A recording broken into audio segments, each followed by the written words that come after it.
Pakistan versus south Africa का दूसरा test चल रहा है और तीसरा दिन ख़त्म हो चुका है और जिस चीज़ का डर था वो वही हुआ है। आई थिंक जितनी बेवकूफ़ियाँ आज पाकिस्तान ने की हैं, आई थिंक बिल्कुल हाथ में मैच था और वो मैच अपने हाथ से निकाल दिया है। लेकिन मुझे ना इसकी एक वजह नज़र आती है, एक पॉजिटिव साइड भी नज़र आती है कि शायद ये चीज़ पाकिस्तान के लिए बेहतर थोड़ी सी हो, लेकिन किस लिहाज से मैं आपको बताऊंगा बाद में। पहले थोड़ा सा देखते हैं कि आज हुआ क्या है।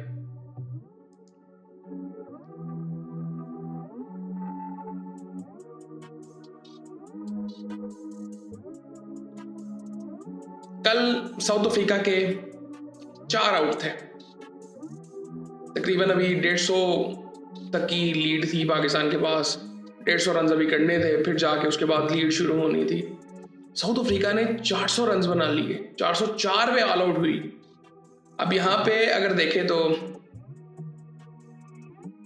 साउथ अफ्रीका का जो 5वां आउट है वो होता है 185 पे, छठा आउट 204 पे होता है, 7वां 210 पे होता है, 8वां 235 पे होता है, 9वां 306 पे होता है। 306 के बाद भी हमने 98 रन की पार्टनरशिप कर दी।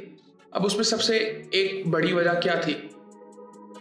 चले पाकिस्तान पहले तो 4-5 चांसेस पाकिस्तान ने दिए, उसके अलावा क्या वजह थी? उसके अलावा वजह ये थी कि जी आपने नया बॉल क्यों लिया।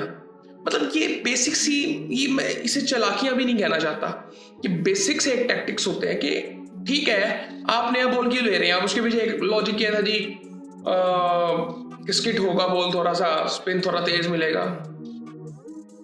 उसी चीज ने 200 रन बनवा दिए और मैच इस वक्त हमारे हाथ से निकला हुआ है। सो खैर मुतुजामी ने 89 रन बनाया और वो नॉट आउट करा था, वो पूरे 100 के चक्कर में था। नीचे से 30 रन आगे केशव महाराज ने भी बना दिए, 71 रन बना दिए कगिसो रबाडा ने 61 बॉलों पे, 4 छक्के लगाए, 4 चौके लगाए। और जिस तरह की वो शॉट्स लगा रहा था ना, वो सिर्फ नए बॉल की वजह से लग रहे थे।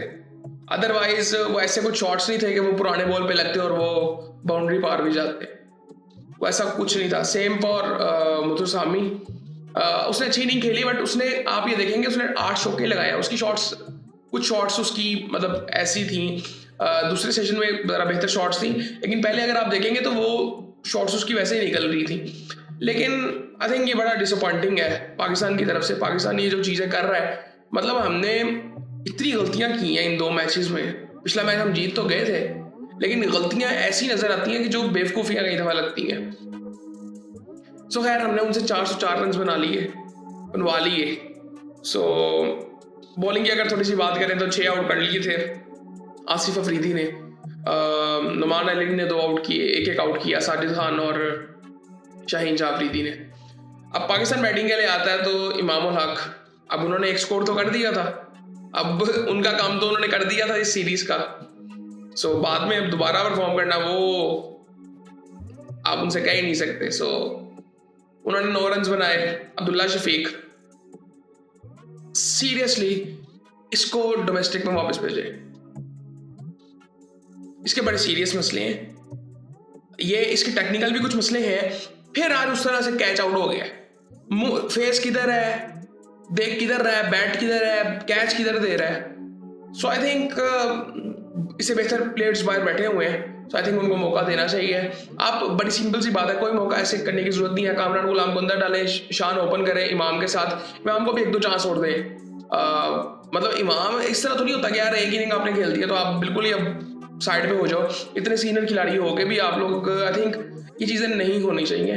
और उसके बाद शान मसूद भाई, एक तो उसने भी रिव्यू ले लिया था इमाम उल हक ने, शुक्र है उसका रिव्यू ज़ाया नहीं हुआ, वरना उसको भी मैंने यही कहना था कि भाई क्यों लिया तूने रिव्यू।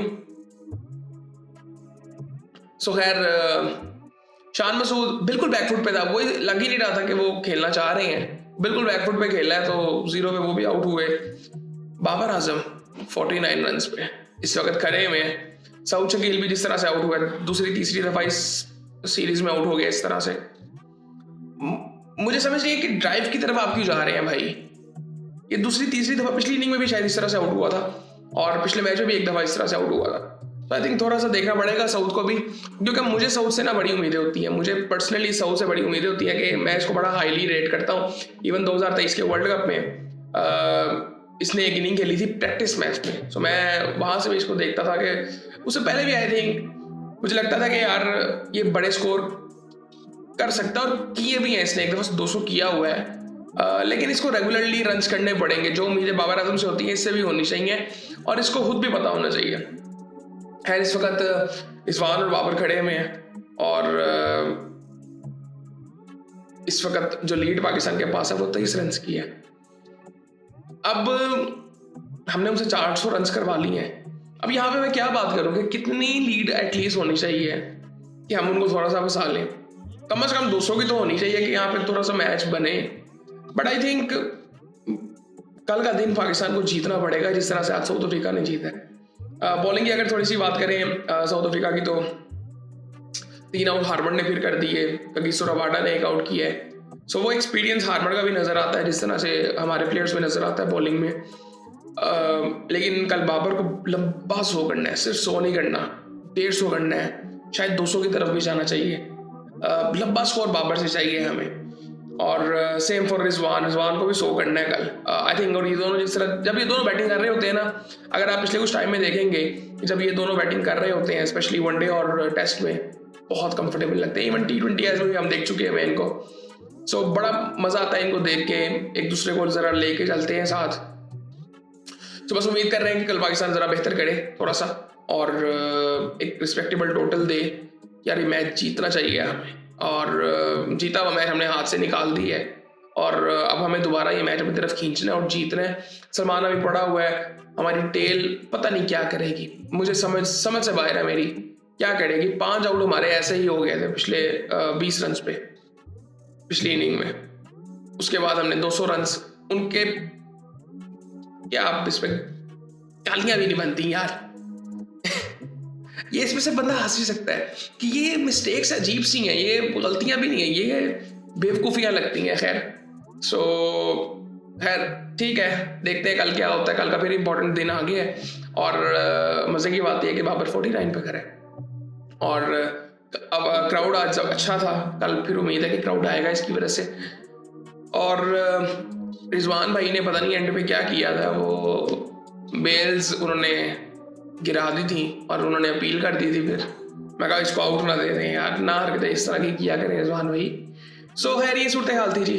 बाकी आई थिंक देखते हैं कल क्या होता है। कल का दिन बड़ा इंपॉर्टेंट है, और मैच जीतना है तो कल का दिन हमें जीतना पड़ेगा पूरा। सो बाकी फिर आपसे बात होती है।